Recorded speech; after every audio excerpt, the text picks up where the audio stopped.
আসসালামু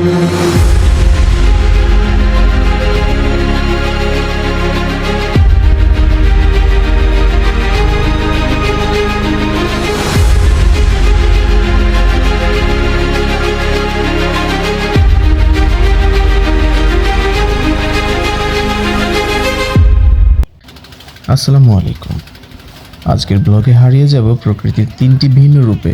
প্রথমে সবুজ চা বাগান, এরপর স্বচ্ছ নীল জল আর সাদা পাথরে, এবং সবশেষে বাংলাদেশের একমাত্র জলমগ্ন বন রাতারগুল সোয়াম্প ফরেস্টে। ভ্রমণের সময়ে বিভিন্ন ঝামেলা এড়াতে আমরা একটি ট্রাভেল এজেন্সি ভ্রমণপ্রিয় পর্যটকের সাথে এই ট্যুরটি সম্পন্ন করি।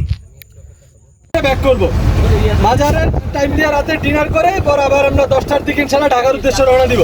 টোটালি পুরো যাত্রায় আমরা 4 জন হোস্ট আছি, পিছনে আছে। আপনাদের যে কোনো সমস্যা, যে কোনো প্রয়োজন আগে হোস্টদের জানাবেন। হোস্টরা আপনাদের সমস্যাগুলো সমাধান করে।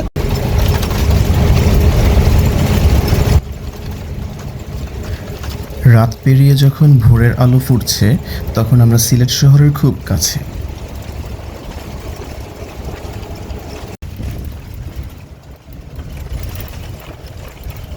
শহরে নেমে রাজবাড়ী রেস্টুরেন্ট থেকে সকালের নাস্তা সেরে বেরিয়ে যাই আসল গন্তব্যের জন্য।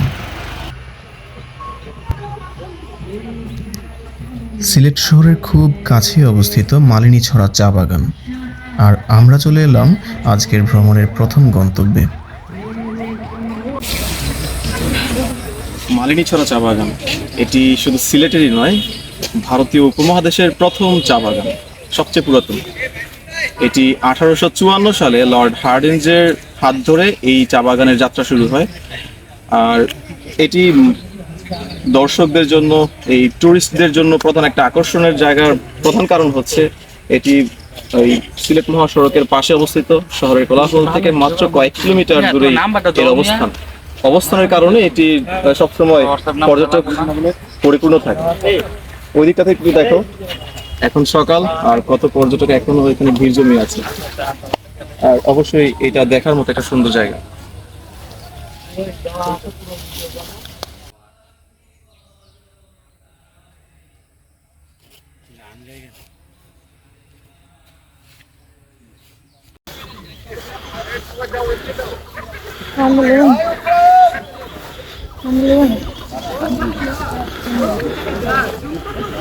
চারিদিক স্তব্ধতা আর প্রত্যেকটা মোড়ে মোড়ে চা বাগান।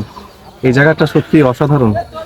আর সকালবেলার যে নিস্তব্ধতা, এই সময়টাতে চা বাগানে আসার অনুভূতিটা খুবই মনের মধ্যে লাগতেছে।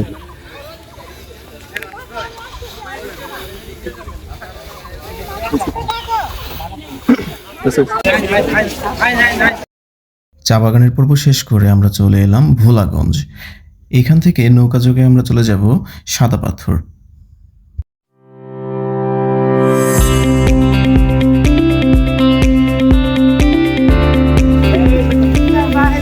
আমাদের নৌকা ঠিক করা হয়েছে। আমরা এইখান থেকে, এই যে আমাদের বোট, এই বোটে করে আমরা চলে যাব এখন সাদা পাথর। আমরা কই যাচ্ছি? সাদা পাথর। সাদা পাথরে পাথর আছে তো? হ্যাঁ, পাথর আছে তো? আছে আছে। পাথরগুলো তো চুরি হয়ে গেছিল। দেখতে আমরা পর্যবেক্ষণ করতে যাচ্ছি পাথরগুলো সব ঠিকঠাক আছে কিনা। কিছু না। ও রে, কি জোস জোস ভিউজ।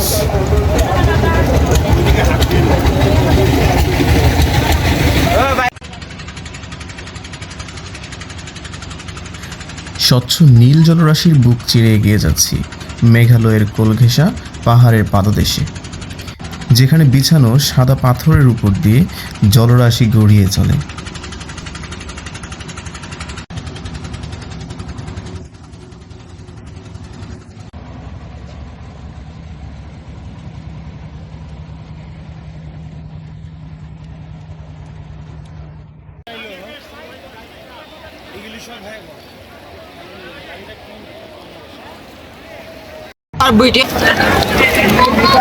আমি এখন আছি ভোলাগঞ্জ সাদা পাথরে। আপনি এইখানে আসলে এই জায়গায় দাঁড়িয়ে আপনার মনে হবে যেন প্রকৃতি তার একটা ক্যানভাসের মধ্যে নিজের মন মতো রং দিয়ে হাতের কাজ করে তুলি দিয়ে এত সুন্দর করে এই দৃশ্যটা এঁকেছে, মনোমুগ্ধকর। ওই যে পাহাড় থেকে ঝর্ণা বেয়ে ধলাই নদী তীব্র স্রোত, এখানে প্রচন্ড স্রোত, অনেক পানি, এই পানিগুলো ওই পাড় থেকে আশ্রয় করছে আর এত মানুষ এই জায়গাতে অবগাহন করছে। আপনি যখন এই পানিতে পা ডুবিয়ে দাঁড়িয়ে এই মনোমুগ্ধকর দৃশ্যটি উপভোগ করতে যাইবেন তখন মনের মধ্যে একটা প্রশান্তি চলে আসবে। এত দূরে এসে আসলে আমরা এই প্রশান্তিটাই খুঁজি। এর পথে রয়েছে ছোট ছোট অনেক পাথর, মানে এরকম হাজার হাজার পাথর। তো এখানে হাঁটা একদমই সহজ বিষয় না, আপনার অসাবধানতায় পা মচকে যেতে পারে। It's too serious.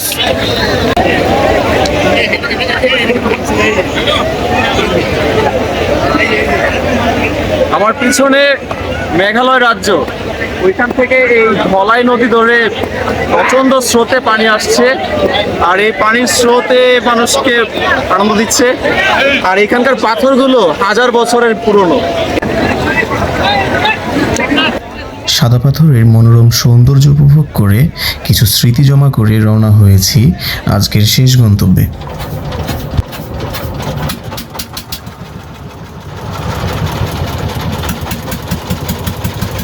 এবারে আমাদের গন্তব্য বাংলাদেশের একমাত্র জলমগ্ন বন রাতারগুল সোয়াম্প ফরেস্ট।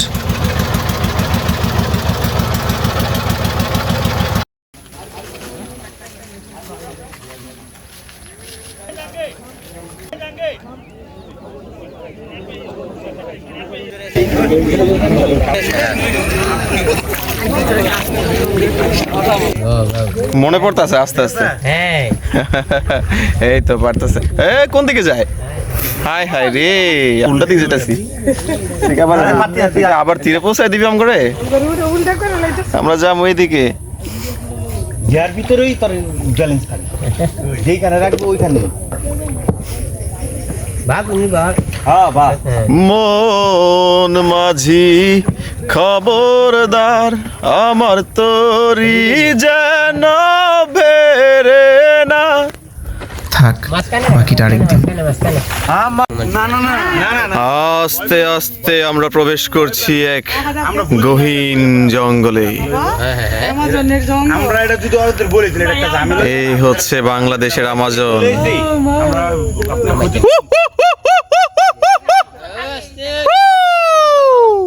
ভাই আসতে ও রাখিলো ভাই, দেখেন ভাই, দঙ্গর্ষ লাগাই দেন না। দেখছেন নৌকার মাথায় বিয়ে যদি হাত উঠান না, আমরা তো রাখিবেন নাম ছিল না রে। আমরা এগুলো দিয়ে হাঁটছি, এই যে এখানে নাই মা, এখান দিয়ে হাঁটছি আমরা।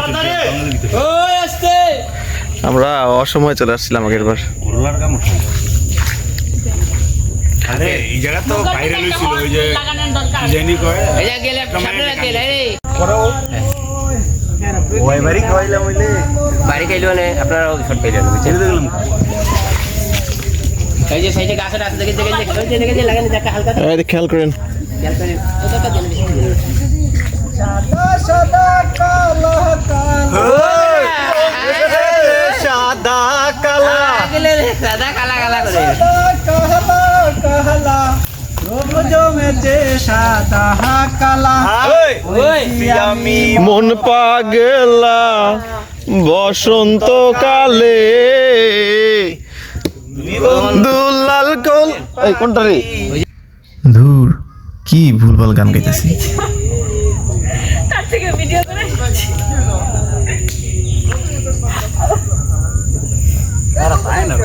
ওই আছে রাস্তায়, আমি একটু অপেক্ষা করব।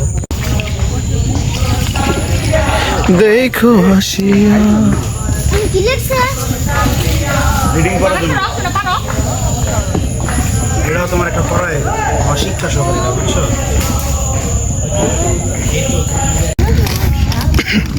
আর সাপ কুমির বাঘ সব আছে। মিঠা পানির সোয়াম্প ফরেস্ট বিশ্বের খুব কমই রয়েছে, আর বাংলাদেশে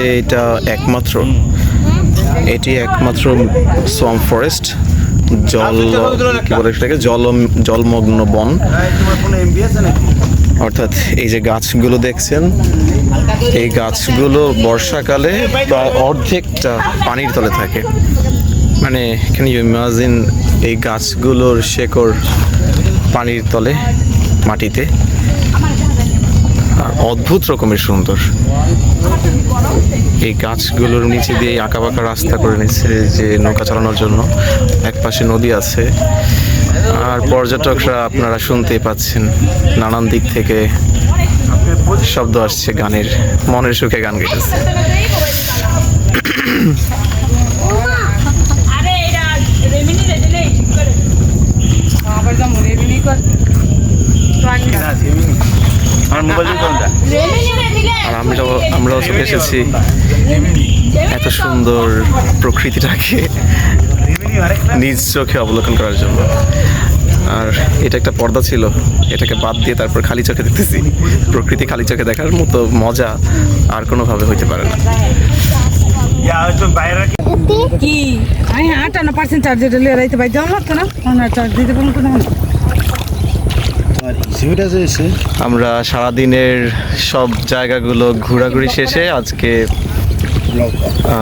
রাতারগুল সোয়াম্প ফরেস্ট থেকে বিদায় নিচ্ছি। এইখান থেকে আমরা সিলেট শহরে যাব, আর রাত 10টার দিকে বাস ছেড়ে হয়তো ঢাকার উদ্দেশ্যে রওনা দিব। আজকের ব্লগ এই পর্যন্তই, আর পরবর্তীটির জন্য অপেক্ষা করুন এবং দোয়া করুন। আল্লাহ হাফিজ।